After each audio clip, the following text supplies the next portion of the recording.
What is going on, everyone? We are here for week 3 of the Fanatec GT3 Fixed Challenge series. This week's track guide, we are at Daytona Road.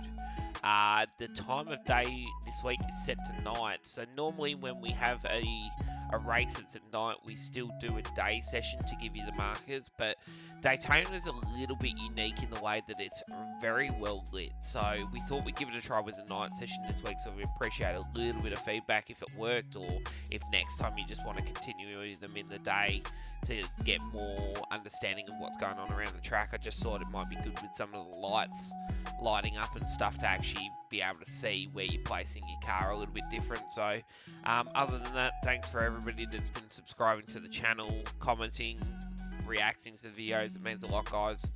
It's been pretty cool to see. So hope your racing's been going well so far this season, and let's kick off to week 3 at Daytona Road.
Alright guys, so now we're going to break down the laps. So as you're coming in down into turn 1, you're sort of on the bottom. Once you pass the start finish line, I start to track the car up to the middle of the sort of circuit. So sort of in line with this, the tarmac crease here. So as I'm coming in, I'm looking for this yellow, like little light. Oh, I don't even know what it is really. I think it's like a caution light system. From this point here, 6th gear. At the little caution light system, brake the car, and then I sort of do this weird thing where I diagonal the car across. So I come in, I don't like being up high, I find that I get better traction down low. There's a bump and a few other little things sort of mid-track that just upset the balance of the car.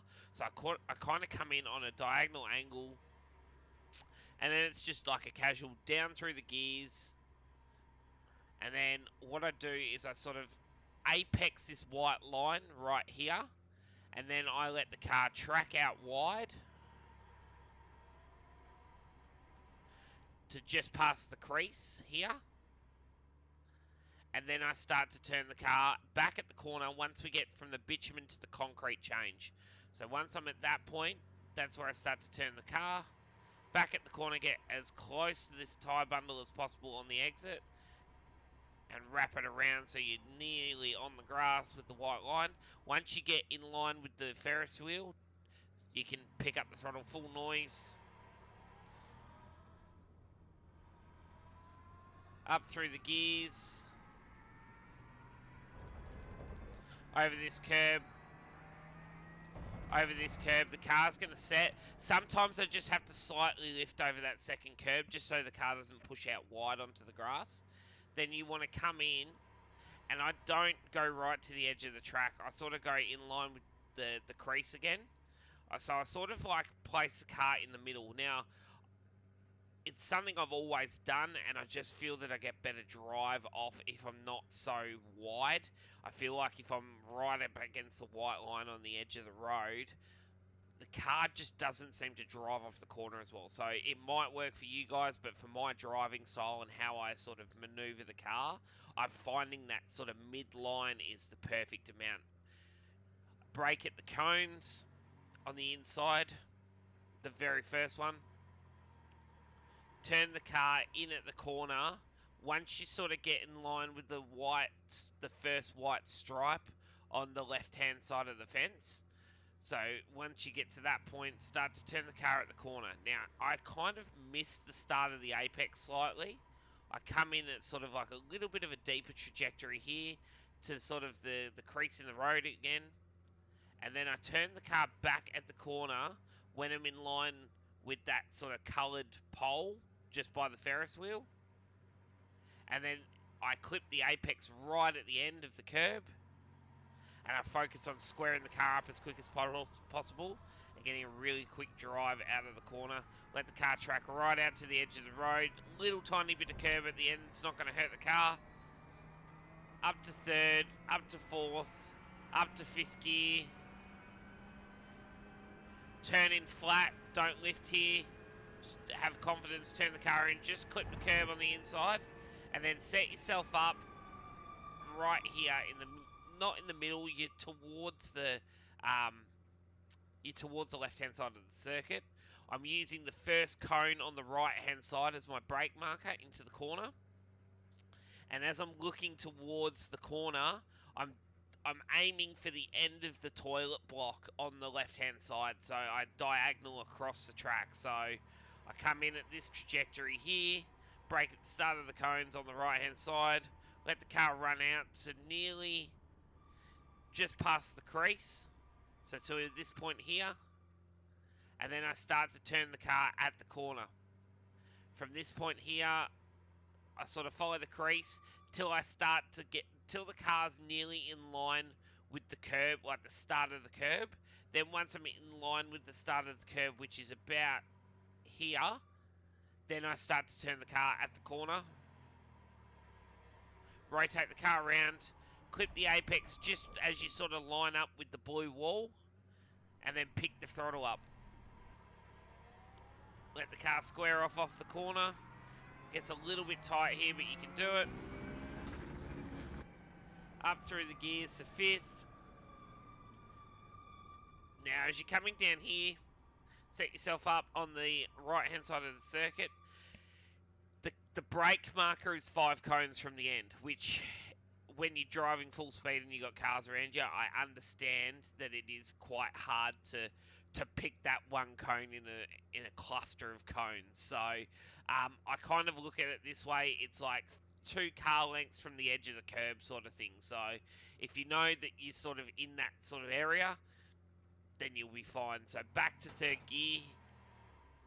Get close to the curb, but don't hit it. I just sort of sit there. And then I turn the car at the corner quite early. So when I get to about 3 cones from the end, I start to turn the car at the corner. I get real aggressive on the curb on the inside. And then as I come off the curb, I am sort of shallow. So I only come to about this point here. You'll see the crease in the road, which I sort of use to follow. I just find that I get better drive traction. If I'm in other cars, like if I'm in a prototype, I will use more of the circuit here. But I've just found for me personally in GT cars, if you can keep it tighter, you'll actually make more time than running it right out wide. And that's just my view on it, but everybody's got their own little opinion on that. So, and then as you come off here, get over the white line, just up on the banking. Now, normally I would say get as close to the yellow line as possible. With the Porsche, it's very twitchy in a straight line, and with the banking as well, it just, like, the slightest steering wheel movement is just going to overcorrect the car. So I want you to sort of keep about a foot off the white line. So just enough to you feel confident that you can put a bit of steering angle into it. It's not going to grab the yellow line and try and upset the balance of the car. So come off once you pass them cones and it starts to straighten, start to head towards the fence.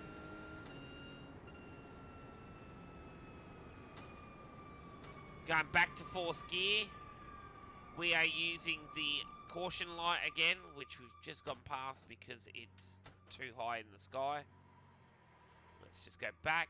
So we're using the caution light in between the 2 and the 1 as our brake marker. 6th gear, back to 4th. And then we turn our car in here at this like metal cage on the fence. So this is where we start to initiate turning on the car. Start to turn the car at the corner, 4th gear, whole car over the curb. Like this. Let the car roll through the center, use all the curb here as well. The car's going to set to the middle of the track. You want to be patient on you want to use the brake and not a lot of throttle in the first part of it. You want to sort of trail the car in on the brake. And then once you get to the crease in the road and you can sort of turn the car back at the corner and pick the throttle up, I want you to turn it back and I want you to accelerate as hard as you possibly can, because this exit is more important than a little bit of time gained on the entry. So turn the car back at the corner, use all the car over the curb again. Use all the curb here. Be careful because you can get an off track here very easily. So the last curb that you hear is the one that can cost you a black flag or an off track. So you've got to make sure that you pick it up in the right spot, that you don't push wide. As soon as you clip any grass, you're in trouble. So you want to get as close to the edge but without hitting the grass. Come off the curbing. Up to 5th. Up to 6th. Same again here. Get close to the yellow line but don't touch the yellow line. About half a foot to a foot off the line will just help you. Be real gentle with the steering. Full throttle through the corner. Car's going to land. Stay shallow on the banking, so come off. Stay this area. Turn in and then follow it through to the line again. Stay close again and then do it all again. And there you go, guys. That is your walkthrough lap track guide of Daytona Road at night in the Porsche 992 GT3R for the Fanatec GT3 Challenge. Hope this has helped you. Good luck for your week of racing, and we'll see you next week for week 4. Thanks, guys.